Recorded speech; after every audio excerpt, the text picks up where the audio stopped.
बिस्मिल्लाहिर्रहमानिर्रहीम। लाखों करोड़ों दुरूदो सलाम मोहम्मद मुस्तफ़ा सल्लल्लाहु अलैहि वसल्लम और आले मोहम्मद पर। मैं हूं उमर दराज गोंदल। खबरें देने से पहले आपसे गुजारिश करूंगा कि व्हाट्सएप चैनल बनाया हुआ है तो उसको कमेंट्स में मैं लिख देता हूं, टॉप कमेंट पिन किया होगा तो उसको क्लिक करके मेरे व्हाट्सएप के साथ भी आप कनेक्ट हो सकते हैं। जनाब, आज की सबसे बड़ी खबर यह है कि इस्लामाबाद में एक इंतहाई अहम मूव है और मेरा ख्याल यह है कि चीफ साहब के लिए जरा मुश्किल हो गई है। आप जानते हैं कि 27वीं आईनी तरमीम आने की खबरें हैं और कहा जा रहा है कि हुकूमत को या वजीर कानून आजम नजीर तारड़ को भी उसका अंदाजा नहीं है। लेकिन उससे पहले 26वीं आईनी तरमीम भी आई थी और 26वीं आईनी तरमीम को अदालतों में चैलेंज किया गया, सुप्रीम कोर्ट के अंदर भी चैलेंज किया गया, लेकिन कुछ नहीं हुआ था। लोगों ने कहा कि जस्टिस जो आफरीदी हैं, मौजूदा चीफ जस्टिस याहिया खान, उनके होते 26वीं आईनी तरमीम को कोई खतरा नहीं, क्योंकि वो उसी तरमीम के नतीजे में तो वो भी चीफ जस्टिस बने हैं, वरना उन्होंने चीफ जस्टिस नहीं बनना था। तो अब उन्होंने खुद से ये कहा कि एक प्रैक्टिस एंड प्रोसीजर कमेटी का इजलास हुआ था जिसमें मंसूर अली शाह साहब और जस्टिस मुनीब थे और कमेटी ने अक्सरियती बुनियाद के ऊपर यह फैसला किया था कि जो 26वीं आईनी तरमीम है उसको फुल कोर्ट के सामने लगाया जाए। और जज साहब ने खुद से जजेस के पास जाके इनफरादी तौर पर राय ली सुप्रीम कोर्ट के तमाम जजेस से, तो उनका नहीं, मामला आईनी बेंच के सामने जाना चाहिए, वो आईनी बेंच जो 26वीं आईनी तरमीम के नतीजे में बना।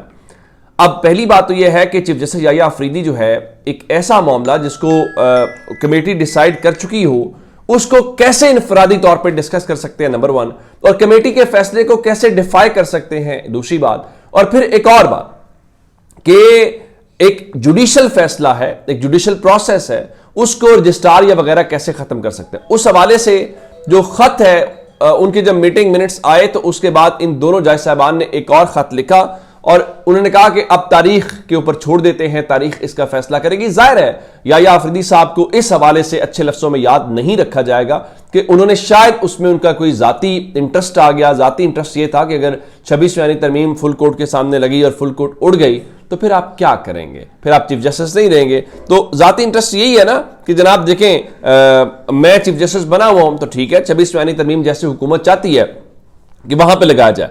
लेकिन आज इस सिलसिले में जो मुस्तफा नवाज खोकर हैं, तहरीक तहफ़्ज़ुज़ आईन पाकिस्तान के रहनुमा, उन्होंने एक दरखास्त दायर की है सुप्रीम कोर्ट में और इस दरखास्त में उन्होंने ये इस्तदा की है कि 26वीं आईनी तरमीम के खिलाफ जो फुल कोर्ट वाला मामला है उसके ऊपर जो अक्टूबर 2024 के अंदर प्रैक्टिस एंड प्रोसीजर कमेटी का फैसला है उस पर अमल दरामद कराया जाए।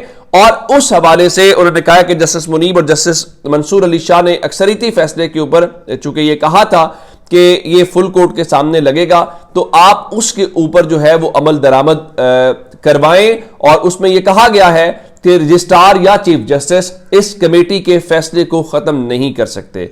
मेरा ख्याल है कि ये एक बहुत बड़ी मूव है और उसकी वजह यह है कि इस हवाले से जस्टिस याहिया आफरीदी शायद डटे रहें, शायद वो इसको फुल कोर्ट के सामने अभी भी ना लगाएं। लेकिन मैं आपको एक बात जरूर कहना चाहता हूं, वो ये है कि अब तारीख में जस्टिस याहिया आफरीदी साहब का किरदार का तयन हो जाएगा। मीटिंग मिनट्स उन्होंने खुद जारी किए और उसके बाद अब जब यह सूरत हाल पैदा हुई है तो यह दरखास्त भी आ गई और तारीख में यह लिखा जाएगा कि कमेटी का फैसला यह था, लेकिन जस्टिस याहिया आफरीदी ने हुकूमत को, हुकूमत के मफादात को और 26वीं आईनी तरमीम को प्रोटेक्ट किया और उनको उसी तरह से जैसे माजी में हर वो जज जिसने मार्शल लॉ को या जिसने हुकूमत के मफादात का तहफ़्फ़ुज़ किया, जिन अल्फाज में याद किया जो कि अच्छे अल्फाज में याद नहीं किया, आई एम सॉरी टू से जनाब चीफ जस्टिस याहिया आफरीदी साहब, आपको भी उन्हीं अल्फाज में याद रखा जाएगा।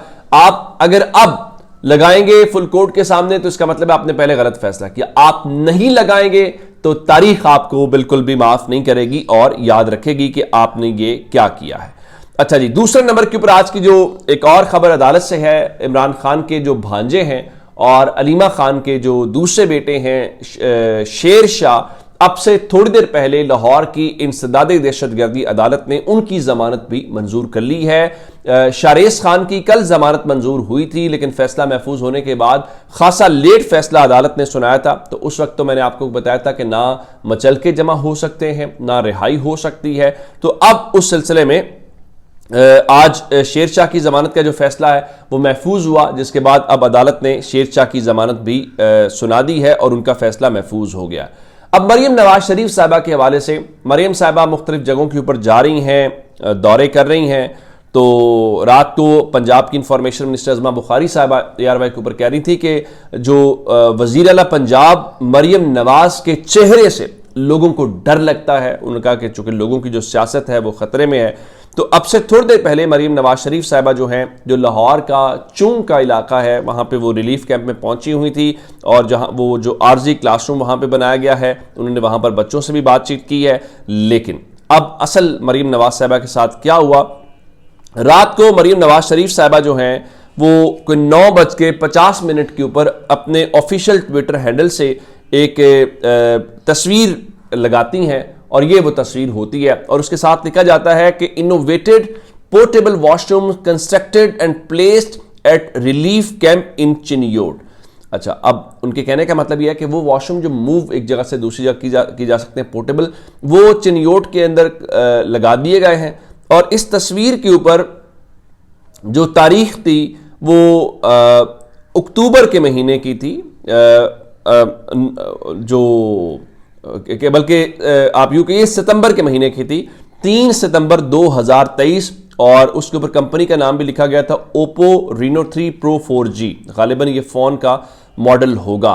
जब उन्होंने ये कहा तो उसके साथ फिर नीचे कम्युनिटी नोट लग गया और लिखा the picture shared by Maryam Nawaz is from 2023 according to mobile records and this picture is taken from OLX। यानी वो कंस्ट्रक्टेड का लफ्ज इस्तेमाल कर रही हैं और ये कहा गया कि 2023 की है। और उसके साथ अगर आप उस तस्वीर को जाके उस पर चेक करते हैं वहां पे OLX के ऊपर, तो DHA फेज 5 लाहौर की लोकेशन है और उसके साथ जो उसकी डिमांड की गई है वो 1,75,000 के अंदर जो है ये वॉशरूम जो पोर्टेबल है वो अवेलेबल है। अब पहला सवाल ये है कि आप चिनियोट की बात कर रही हैं और ये 2023 की तस्वीर है और ये OLX की तस्वीर है।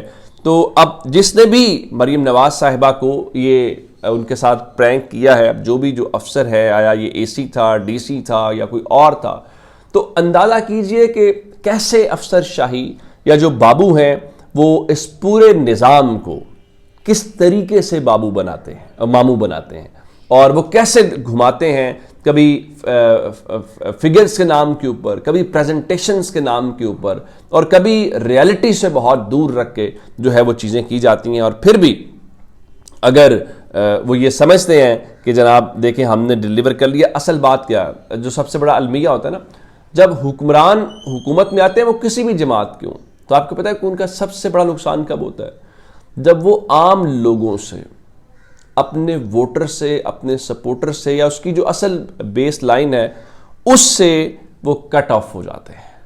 जब उससे वो कट ऑफ होते हैं तो उसके बाद जो उनको बाबू अफसरान जो जिस दुनिया में, जिस तखय्युलाती दुनिया में लेके जाते हैं, वो उस तखय्युलाती दुनिया में बस रहे होते हैं, उनको रियलिटी का अंदाज़ा नहीं होता। अपोजिशन तो फिर बेचारी के पास कुछ होता ही नहीं, वो तो रहनी अवाम के साथ है, तो उनको तो समझ आती है। तो हुक्मरान इसीलिए अफसरान के हाथों में खेलते हैं और अफसरान एक ऐसा माहौल बनाते हैं, उनको लगता है ये हमारे सगे हैं। इवन वो अपने MPs और अपने इलेक्टेड लोगों के ऊपर भी एतबार करने को तैयार नहीं होते। तो अब तक की अपडेट्स, अपना बहुत सारा ख्याल रखिएगा। खुदा हाफिज़।